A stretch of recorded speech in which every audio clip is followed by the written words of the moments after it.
I'm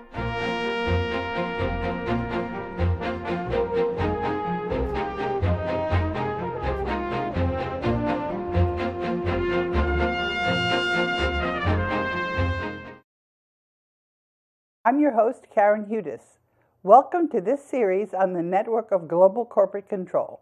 Thanks to DCTV, to Carmen Stanley, director, and to Aliyah Jamari, audio and prompter. And we're waiting for the teleprompter to scroll.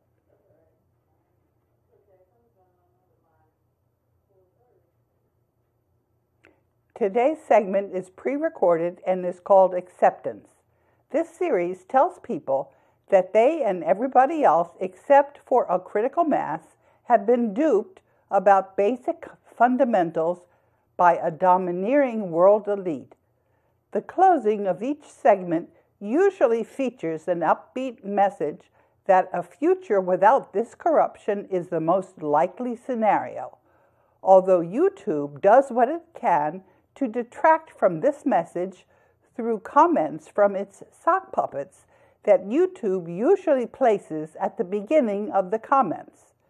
You remember, a sock puppet is a special purpose account that tries to convince people that a real person is making the comment. So far, not a single of the many sock puppets that I pointed out has denied being a sock puppet. YouTube erases many of my comments and hides all of them behind the View More Comments buttons. YouTube's censorship backfires by making people curious to see what the banking cartel is trying to hide. Is it an anticlimax to devote this week's pre-recorded segment to acceptance when last week's live segment was called Checkmate? No, actually not. This is because I just tweeted about Jose Rizal's gift of love with documents about how the world's assets are there to end the corruption in the world's money. These assets need to be accepted, and what's more, we have a right to these assets. It's fitting for this segment to be devoted to our right to these assets and for this fact to be accepted. For people who are just learning about the banking cartel's corruption, I want to give them a couple of pointers to enable them to get their bearings. Most of the fight against the banking cartel's corruption is at grassroots levels. For corruption to end in local areas, people need to understand hidden reality. Another way of looking at hidden corruption is that a lot has to have taken place already, if anything is apparent now. We're talking about mobilizing a world fight to end corruption. What happened in the past to get the dominoes to start falling? I've told you that I'm at the center of a coalition for the rule of law on the Board of Governors of the World Bank and International Monetary Fund that consists of all the people in the world. People need to accept that this is so. What has happened leading up to today is that Jose Rizal and Ferdinand Marcos have put the world's assets in a trust called the Global Debt Facility, and then put all of the ministers of finance and development in a co-op to manage this trust. Because I've been very vocal in the fight against the corruption in the world's money, and because I wrote about the group who Marcos established to fight the corruption in the world's money, that's the G77, 40 years ago, and because I've continued to expose this corruption in the world's money system, I'm now at the center of the world's people in the fight against the banking cartel. Let me show you a 5-year-old clip with interviews from RT TV and Iran's Press TV as background.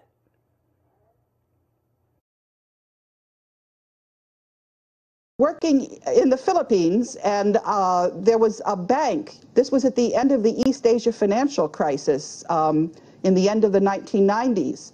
And the second largest bank in the Philippines, Philippine National Bank, there was a loan to strengthen the banking sector, And what happened was a man who owned Philippine Airlines, Lucio Tan, ended up buying more than 10% of the shares of Philippine National Bank without informing the securities authorities in the Philippines. That was against the law.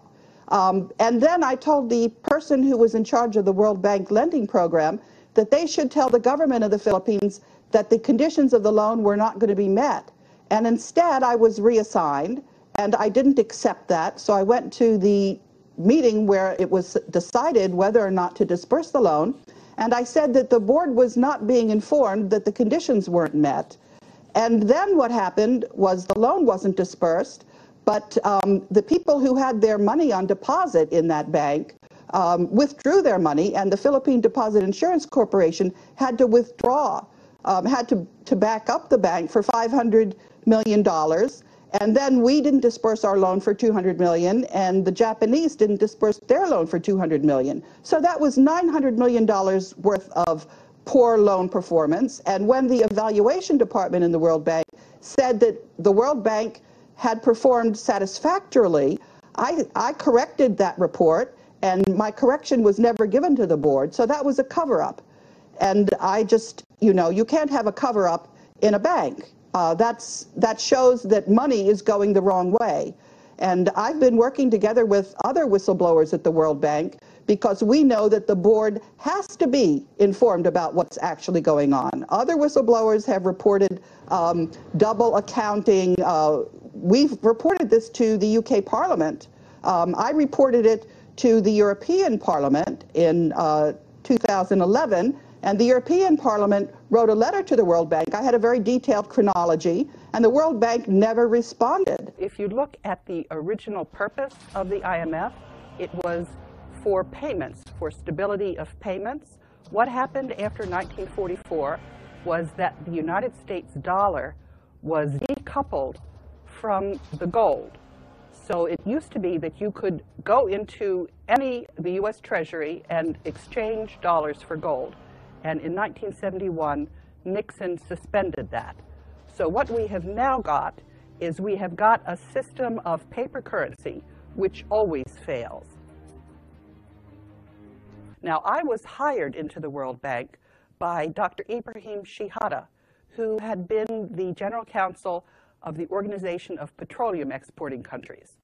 And I have maintained credibility with the ministers of finance who have appointed me to exercise their function in distributing the world's wealth to the world's people. If you look at what's going to be happening with the International Monetary Fund, they are going to return to their original purpose, and the state capture of the banking institutions is going to end. Let's talk about the existing income inequality.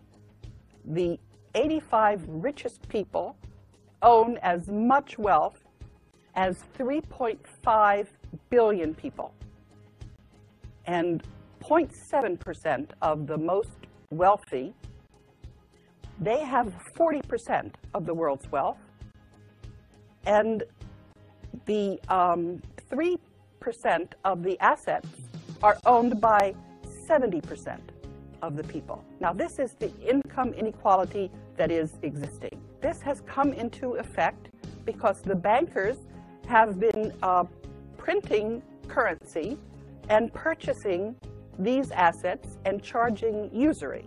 Unfortunately, what happened was the World Bank and International Monetary Fund were hijacked by the bankers, the banking institutions. The International Monetary Fund and the World Bank have been dominated by the banking cartel. The banking cartel has ignored the underlying articles of the World Bank and IMF.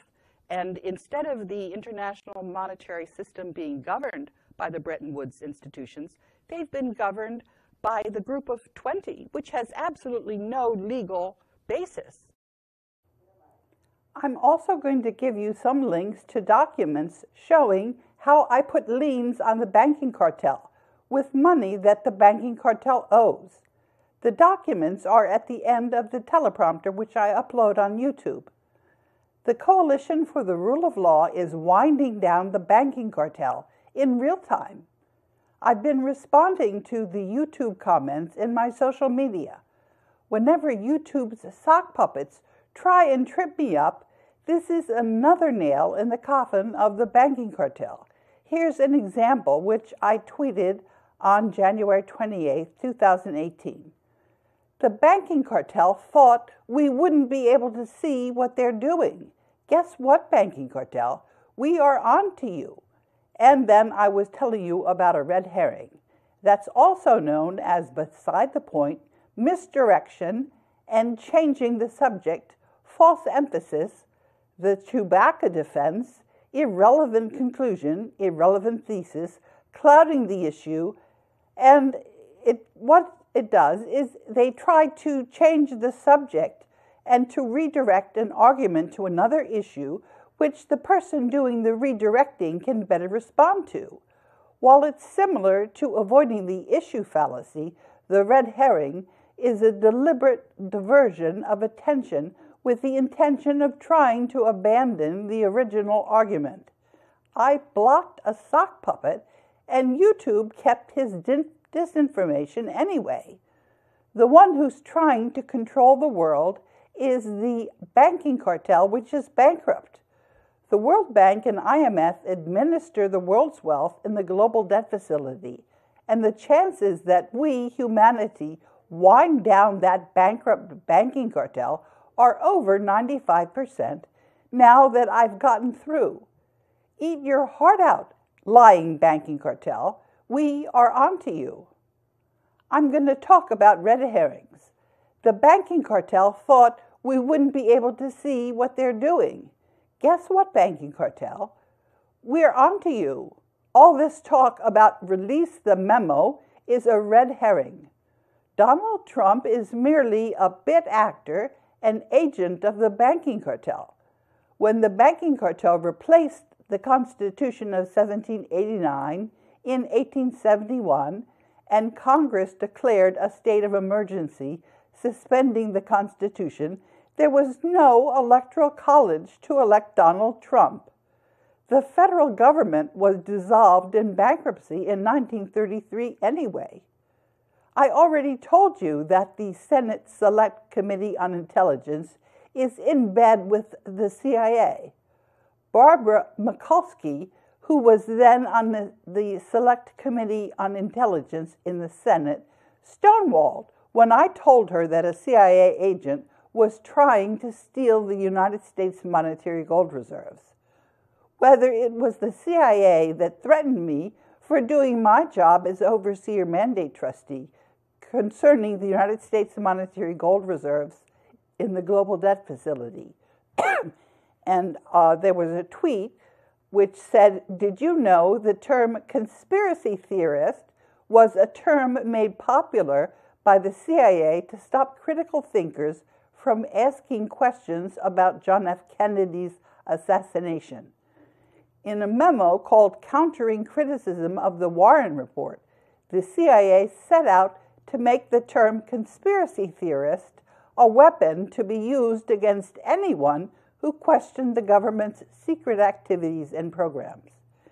The U.S. Congress, all of them, are criminally liable for their refusal to obey the Constitution of 1789.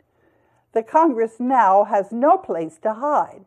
Their veto and refusal to obey the Constitution is now a matter of public record.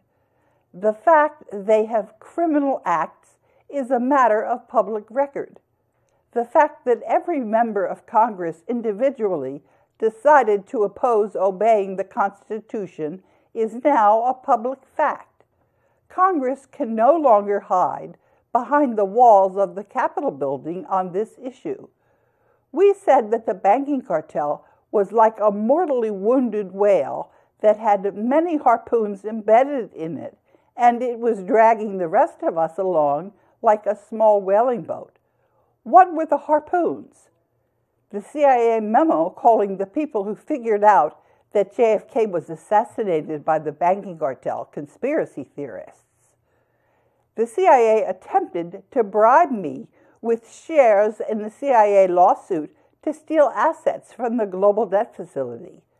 This is important because I'm the trustee for all of humanity's wealth in the global debt facility. This includes the monetary gold reserves and other wealth of the United States and the rest of the world. The banking cartel's attempt to nuke Charleston and fire a first nuclear strike against the Soviet Union failed. As proof, we ran a forgotten November 10, 2013 interview by Christopher Hudson that had 500,000 views. It was called Whistleblower: Secret Plot to Nuke Parts of the USA Exposed.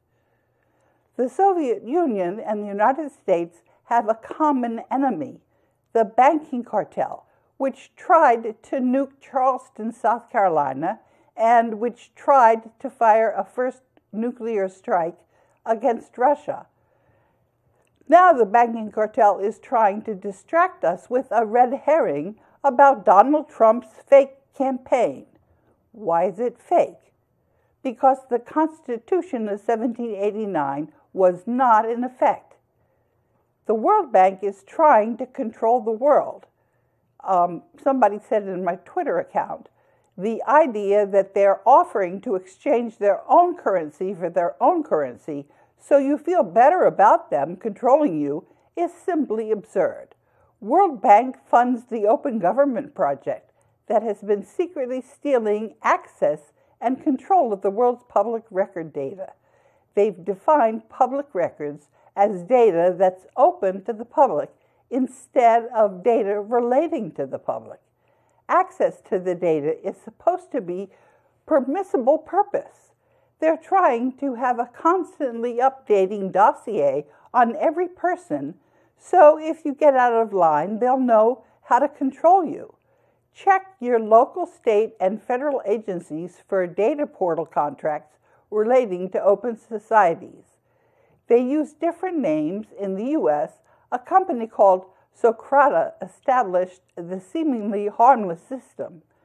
The contract for data housing, offered free, gives access of their definition of public records regardless of the source. Make your local governments stop this immediately. Well, I replied to Jay. I said that he's talking about what the banking cartel is doing. He's not talking about what the World Bank and IMF are doing. The World Bank and IMF administer the world's assets. The World Bank and IMF are winding down the banking cartel because the banking cartel is bankrupt. Jay, this commenter, he's confused, and he's conveniently leaving out the fact that the Secretariat of the World Bank and IMF is under the Board of Governors of the World Bank and IMF. The banking cartel doesn't want you to know what you need to do to help wind down the banking cartel, and they tried to suppress the DCTV segment that I uploaded on YouTube. They're trying to distract you with red herrings about non-issues. The insolvent banking cartel is being wound down in the global debt facility. Criminals in the United States Congress clamoring for an irrelevant memo to be released instead? Banking cartel, that is a red herring and makes no sense. So I tweeted to my social media about Jose Rizal's gift of love, that I'm going to tell everyone what's happening. We're ending the corruption in the world's money. You can read all the details if you want. First of all, anybody who wants to be involved is part of what's going on. If you would rather just sit back and let everyone else be part of what's going on, that is your choice. We're all learning from each other, and we will go back and fix things later once we get the hang of it all. Ferdinand Marcos and Jose Rizal set this up, and we are following through. I described Ferdinand Marcos's job as M1 and who Marcos and Rizal were in charge of, and how it was that Rizal and Marcos could put all of us in charge the way they did. There's no arguing with what is now going on because Ferdinand Marcos and Jose Rizal had us wait 50 years so that any crook who wanted to argue had lost their claims after 50 years went by. I'm the one to tell you this because the organization that Marcos and Rizal set up to end the corruption in the world's money, that's the Board of Governors of the World Bank and IMF, they understood how I was going to remain true. And I've been doing that. I've been telling you this in the DCTV series. Some people still doubt that the global debt facility containing the world's assets exists. These people can't account for the Green-Hilton Agreement that John F. Kennedy signed 8 days before he was assassinated, the long list of crooks who tried to steal these assets, they can't account for them. Or they can't account for the very angry emails and threats that Interpol and the Banking Cartel's other agents recently sent to me and which have gone viral. And what I wrote to Interpol, the CIA, and the rest of the Banking Cartel. You're trying to confuse people by calling your lies facts. Skeptics can't account for the very detailed legal documents that I've been sending over many years to the various embassies, members of Congress, governors, adjutants general, or for the many documents that I've put into the archives for this long-running series. At the end of today's teleprompter, I included an email that Wolfgang Struck sent me the day before I taped this segment, with very detailed documents from the Dragon family. Let me remind you that Wolfgang Struck contacted me on May 8, 2013, and gave me a lot of information about the assets in the Global Debt Facility. That is the name of the trust that contains the world's wealth that Ferdinand Marcos and Jose Rizal established. Wolfgang Struck later told me a lot of lies, and then he finished up by trying to sell all of the $2 quadrillion in Treaty of Versailles bonds at a steep discount. I didn't approve this deal, and then I broke off contact with Wolfgang Struck, along with breaking off contact with other obvious agents of the banking cartel. I've been telling you that the Dragon family has no claim to the assets in the Global Debt Facility because these people are all CIA operatives. There can't be any valid claim for the assets in the Global Debt Facility because all claims are stale after these assets were deposited in the Global Debt Facility more than 50 years ago. And I've got 3 minutes, but we've got the end of the teleprompter. So let me just describe some of the documents that I've put at the end of the teleprompter that you can see. The one from Wolfgang Struck is very interesting. You can see all of the really nice graphics that he thinks. And one of the things that he also put there were the top secret special deposit coordinates in the world. Well, these are useless because if the Board of Governors of the World Bank and IMF have not approved these transactions, and they have not, they're not going forward. So anyway, that's one of the documents that you can see at the end of the teleprompter. And there's another document that I sent on October 1st, 2017. This was to the ambassadors in Washington and members of the Development Committee.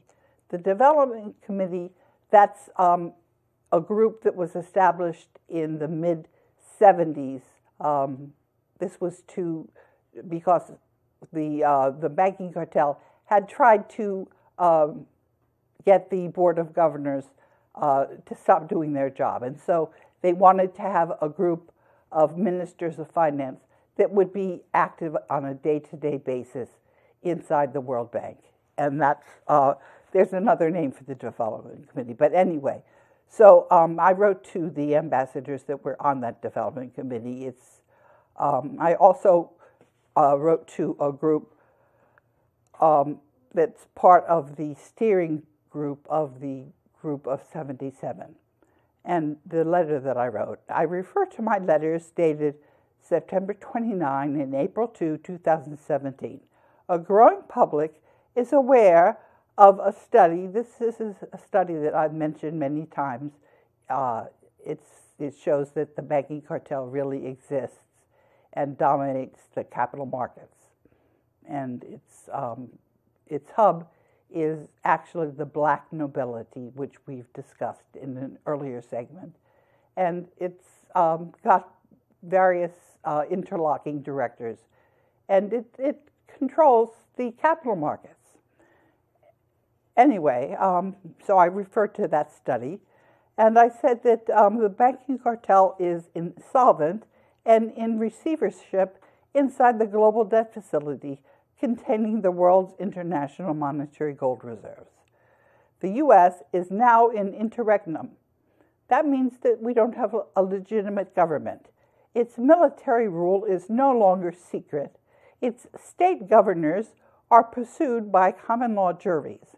What happened is the governors, they took the property of all the people in the states and they gave it to the bankers, and then when people want title to their property, they're giving warranties of title. Well, that doesn't work.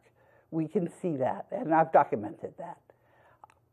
If I've done what I intended to do in this segment, I've convinced you to accept the world's monetary gold reserves so that we can end the corruption in the world's money system, wind down the banking cartel, and end the domination of the black nobility. Please let me know if you're not able to accept the world's monetary gold reserves. Let me know what I need to do in order to accomplish my task, which is to get you to accept those monetary gold reserves. Until next week, I'm your host, Karen Hughes.